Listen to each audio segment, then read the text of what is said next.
unsaon pagkuha sa feed conversion ratio. Ang iyang formula, total feed consumed over total weight. Total feed consumed over total weight. Pila man ang mahurot nga feed sa patabukon nga baboy sud sa 5 ka buwan? Pila ka sako? Kamu nabuhi mo baboy nga feed tani. Pila ka sako mahurot sa usa ka baboy? Dili balik dyan. Nag-iha ko. Kabuhan, magtahok siya. Di man hindi makabuhan sa kayang biki na. So, ato ka sa pagdating ko ng bar, ilan na i-compute? Feed conversion ratio. Kung maayo ba ang feed conversion ratio sa baboy? No? So, ang ila dito, mahurot sa 5 ka buwan, mahurot sila, ada sa mga 500 kasako.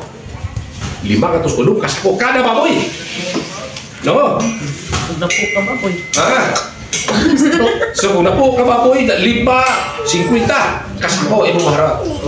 No? Ang iyang formula niya, total feed consumed over total weight.